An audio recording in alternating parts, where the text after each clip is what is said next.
अवधूत चिंतन श्री गुरुदेव दत्त. श्री स्वामी समर्थ. स्वामी भक्तांनो, कुठल्याही नकारात्मक घटनेत अडकू नये म्हणून स्वामी महाराज सतत प्रेरणा देतात, सतत मार्गदर्शन सुद्धा करतात. चला तर मग ऐकूया आज स्वामी तुम्हाला काय मार्गदर्शन करतात, काय संदेश देतात, जेणेकरून तुम्ही कोणत्याही नकारात्मकतेत अडकणार नाही. मन शांत ठेवून तुम्ही जर पर्यायाला स्पर्श केला असेल तर मग बघा हे ब्रह्मांड तुम्हाला काय सांगण्याचा प्रयत्न करत आहे. जर तुम्ही या पर्यायाला स्पर्श केला असेल तर हे ब्रह्मांड तुझ्या स्वप्नांबद्दल काय सांगत आहे एकदा ऐकून बघ. तू आज जे स्वप्न पाहत आहे ते अगोदरच तुला मिळालेले आहे. फक्त तुला स्वतःवर नाही तर ब्रह्मांडावर विश्वास केला पाहिजे. तू जे स्वप्न पाहत आहेस ना, ते स्वप्न तुला ब्रह्मांड दाखवत आहे. तुला मनापासून स्वीकार करायचे आहे आणि आयुष्यात सतत सकारात्मक विचार करायचा आहे. मग माझे चांगलेच होणार आहे. जेव्हा तुम्ही या विचाराने एखादी गोष्ट मागतात तेव्हा तुमच्यासोबत ती गोष्ट घडली जाते. त्या दिवशी तू या ब्रह्मांडावर आणि स्वतःवर विश्वास ठेवतो. त्या दिवसापासून तुझ्या आयुष्यात चमत्कार घडू लागतात. तुमची स्वप्न पूर्ण होताना तुम्हाला दिसतील. लवकरच तू यशस्वी होणार आहेस. तुझे भाग्य आता तुला साथ देणार आहे. जीवनाचा उद्देश खूप मोठा आहे. गरीब माणसाची मदत करण्यासाठी आता तू सज्ज हो. कोणत्याही कामाला तुला यश मिळेल. लवकरच तुझे स्वप्न सत्यात उतरणार. तुझ्या आरोग्याच्या समस्या सुद्धा सुटणार आहेत. तुम्हाला मार्ग मिळेल. तुमच्यासमोर श्रीमंत होण्याची सुवर्ण संधी सुद्धा येईल. कारण सर्व स्वामींच्या नियोजनानुसार सुरू आहे. पण अट एकच आहे, संयम ठेवावा लागेल. लक्षात घ्या, तुमचे विचार तुमचे आयुष्य घडवतात. पण तुम्हाला जे पाहिजे आहे ते सतत त्या गोष्टीचा विचार करा. सतत त्या गोष्टीसाठी विचार केल्याने तुमचे अंतर्मन त्या गोष्टीचा स्वीकार करेल आणि मग ती गोष्ट तुम्हाला मिळेल. कारण अंतर्मन म्हणजे गोष्टीचा स्वीकार करते. ती गोष्ट प्रत्यक्षात यायला सुरुवात होत असते. कारण देवाचा निवास मूर्तीमध्ये, मंदिरामध्ये नाही तर आपल्या हृदयामध्ये आहे आणि आपल्या अंतरात्म्यात आहे.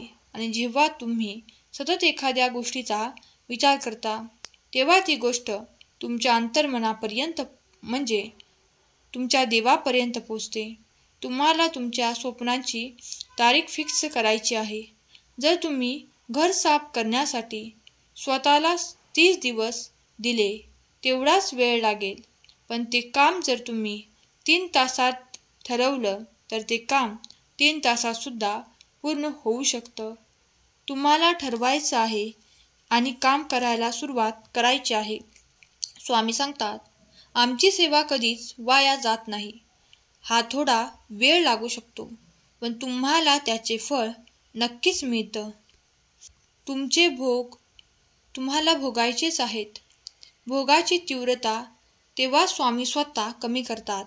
त्यामुळे चिंता नाही तर फक्त चिंतन करायचं. येणारा काळ सोन्याचे दिवस घेऊन येणार आहे. फक्त दुर्लक्ष न करता आज प्रत्येकाने स्वामी समर्थांचे नाव घ्यायला विसरू नका. त्यांना स्मरणात ठेवा. स्वामींचे नियोजन योग्यच असतं. वेळ लागत असेल तर निश्चितच त्यामागे कारण सुद्धा तेवढं मोठं असेल. प्रपंच करत असताना सतत नामाची जोड द्या.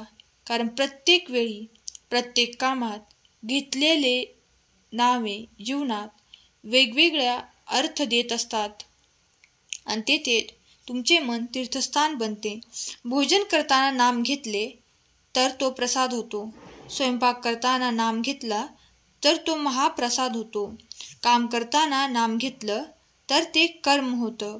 घरात नाम घेतलं तर घर मंदिर होईल. नामस्मरण करत रहा, सर्व सुखमय होईल. अवधूत चिंतन श्री गुरुदेव दत्त. तुमचा स्वामी शक्तीवर विश्वास असेल तर आत्ता चॅनेलला सबस्क्राईब करा आणि लाईक करायला विसरू नका. लक्षात ठेवा, तुमच्या लाईकने स्वामी संदेश बनवण्यासाठी प्रेरणा मिळते. पाहूया तुमच्यासाठी स्वामी अजून काय संदेश देतात. स्वामींचे मार्गदर्शन आहे की संकटे कितीही मोठी असली तरी जर स्वामींचे नाम घेतले तर मार्ग नक्की सापडतो. लक्षात घ्या, योग्य वेळी योग्य निर्णय घेणे आता गरजेचे आहे. प्रवासात कधी कधी खूप गर्दी असते. अर्धा प्रवास उभ्यानेच करावा लागतो. पटकन सीट मिळत नाही. शेवटचं स्टेशन येण्याआधी जवळजवळ सगळी गाडी रिकामी होते. पण तेव्हा मिळालेल्या त्या सीटचा फारसा आनंद घेता येत नाही. असंच काहीसं आयुष्याचं असतं. काही गोष्टी वेळेत निर्णय घेणे गरजेचे असते, तरच त्या गोष्टीचा पुरेपूर आनंद घेता येतो. आणि तो आनंद घेण्यासाठी थोडेसे कष्टही करावे लागतात. जसे चांगला प्रवास व्हावा म्हणून सीट मिळवण्यासाठी आपली जी धावपळ असते ती वेळेवर केली तरच योग्य असते. वेळ निघून गेल्यावर मिळालेल्या त्या सीटचा काहीही आनंद घेता येत नाही. आधी सीट मिळाली असती तर आनंद घेता आला असता. म्हणून वेळेला फार महत्त्व असतं.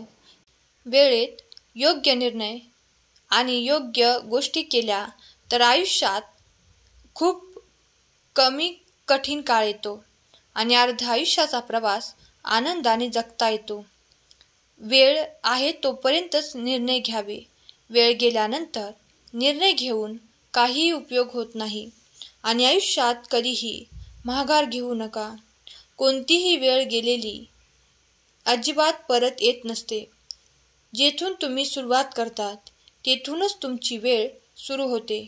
आणि देव कोणत्याही रूपात येऊन तुम्हाला मदत करू शकतो.